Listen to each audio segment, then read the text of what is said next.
Your entire body shakes when you laugh, as if your sense of humor was built on a fault line. And the coast of your heart falls into the ocean of yourself, and I'm left looking for this Atlantis.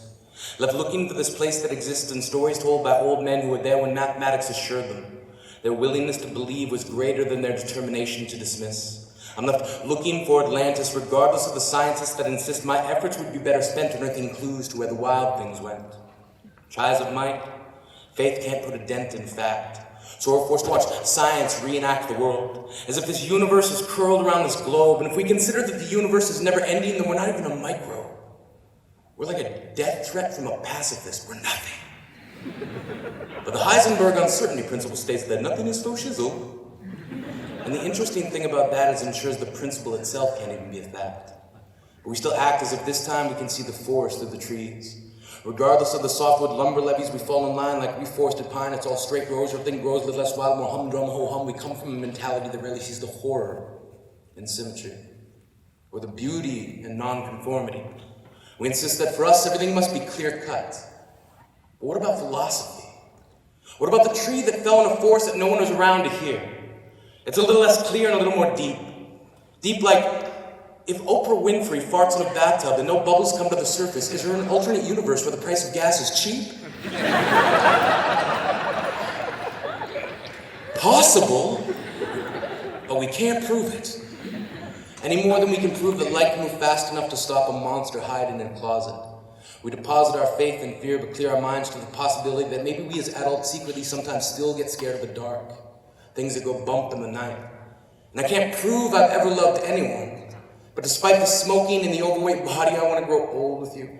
Go through muscle and joint pains to the point that every time it rains, we can feel it in our knees. Get arthritis so bad that every time we move, we sound like 2 bowls of Rice Krispies. We're all snap, crackle, and pop. But we still stop to take the time and take the time. I'm looking for Atlantis. Letting faith turn this fiction into fact, as if I've tracked this missing continent for decades, and all I know so far is that it's somewhere underwater.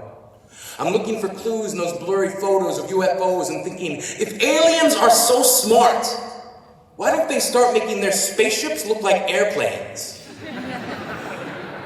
That way we just point to the sky and say, an airplane. How commonplace.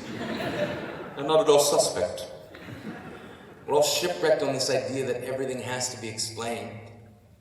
But maybe we just need to believe that lemmings jump off of cliffs to prove that they love us. And it's nice to believe somebody out there cares enough to plummet onto jagged, back-breaking rocks in an attempt to tell us we're beautiful.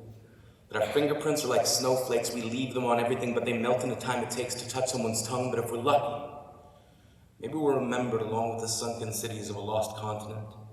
This is for each child who's a monument to the ones who came before. Maybe the most we can hope for is that those we leave behind find comfort in knowing that we're born out of love and not science. That biology explains the how, but love explains the why. So in the event of our deaths, we hereby bequeath all of these words to you.